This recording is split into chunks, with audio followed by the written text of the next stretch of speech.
यह हमने ले लिया है 1.5 कप जितना ही गेहूं का आटा। आधे कप जितना ही हमने यहाँ पे ले लिया है बेसन और 2 छोटा चम्मच जितनी ही हम इसमें डाल देंगे सूजी।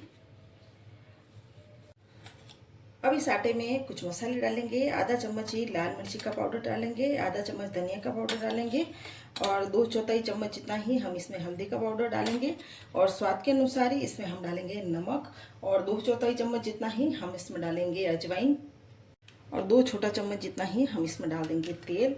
और सारे आटे को हम यहाँ पर हाथ से अच्छी तरह से मिक्स कर लेते हैं। इसमें अपनी पसंद के हिसाब से मसाले आप और भी इसमें ऐड कर सकते हो और कम मसाले आप यहाँ पर कम ज़्यादा भी कर सकते हो। सारे आटे को हमने यहाँ पर अच्छे से मिक्स कर लिया है। अब इसमें थोड़ा थोड़ा पानी डालकर एक सॉफ्ट आटा यहाँ पर लगा लेंगे। आटे को हमने यहाँ पे लगा लिया है। बस ऐसा सॉफ्ट आटा ही लगाना है, ज़्यादा टाइट आटा नहीं लगाना है। बस थोड़ा सा हम आटा को ढककर यहाँ पर रख देते हैं।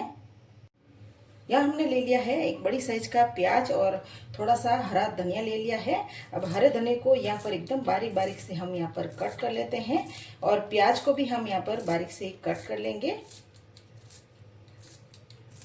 प्याज और हरे धनिया को हमने यहाँ पर कट कर लिया है। अब इन दोनों को हम यहाँ पर कर लेते हैं मिक्स करने के बाद 1 चम्मच भर ही इसमें मिक्सर में हम डालेंगे सफ़ेद तिल और आधा चम्मच ही इसमें हम डाल देंगे कलौंजी और इस सारे मिक्सर को हम यहाँ पर मिक्स कर लेते हैं। अब यहाँ पर हम आटे को वापस से देख लेते हैं और हाथ से हम आटे को 2-3 बार ऐसे मसल लेते हैं जिससे कि आटा सॉफ्ट हो जाए। आटे को मसलने के बाद यहाँ हम आटा तोड़ लेते हैं और रोटी बनाते हैं बिल्कुल वैसे ही एक लोई बना लेते हैं। इस तरह से हमने चकला और बेलन ले लिए हैं और इसके ऊपर रख ली है हमने लोई। अब इस लोई को हम यहाँ पर थोड़ा सा बेल लेते हैं, बहुत ज़्यादा एकदम से नहीं बेलेंगे, बस इतना सा ही बेल लेंगे। और साथ ही हमने जो प्याज और ये काट के रखे हैं उन सबको हम इस रोटी पर इस तरह से चिपका लेंगे, ऊपर से दबाएंगे तो ये सारी चीज़ें इस तरह से चिपक जाएंगी।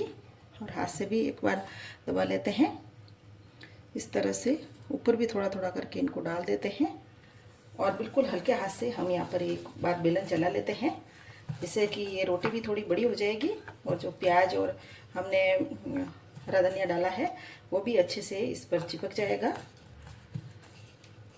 बस रोटी को हमने यहाँ पे बेल लिया है।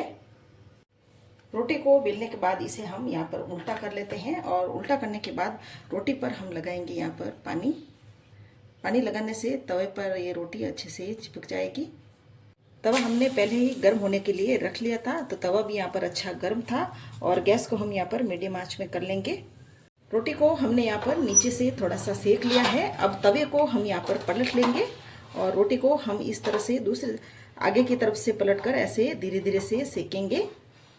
बस आगे की तरफ से हमने थोड़ा थोड़ा इस तरह से रोटी को सेक लिया है और तवे को वापस से हम यहाँ पर रख लेते हैं।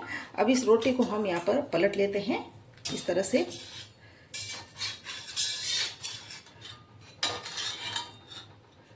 बेलने के बाद रोटी को हम यहाँ पर अच्छे से नीचे से भी दूसरी तरफ से भी इस तरह से हम सेकेंगे। अब हम वापस से रोटी को यहाँ पर पलट लेते हैं। आप देख सकते हो रोटी यहाँ पर आगे से भी अच्छे से सिक गई है। तो इस रोटी पर हम यहाँ पर लगाएंगे घी और यहाँ पर ये बहुत ही टेस्टी तंदूरी रोटी बनकर तैयार है। और इस तरह से आप रोटी बनाते हो ना, रोटी एकदम से ऐसी सॉफ्ट बनती है अंदर तक। तो रोटी यहाँ पर अच्छे से सिक गई है तो रोटी को हम यहाँ पर निकाल देते हैं और गैस को यहाँ हम बंद कर देते हैं। देखिए रोटी बनकर तैयार है। अब यहाँ पर हम ये दूसरी रोटी डाल देते हैं। अब इस रोटी को हम यहाँ पर तवा उल्टा करके इस तरह से सेक लेते हैं। अब इस दूसरे वाली रोटी को भी हम यहाँ पर पलट लेते हैं और नीचे से आप देख सकते हो अच्छे से सिकी है। अब यहाँ पर ये दूसरे वाली रोटी बनकर भी तैयार है और ये तंदूर जैसी ही बिल्कुल सॉफ्ट और प्याज की ये पराठा बनकर तैयार है। रेसिपी अच्छी लगी हो तो हमारे चैनल को ज़रूर से सब्सक्राइब करें।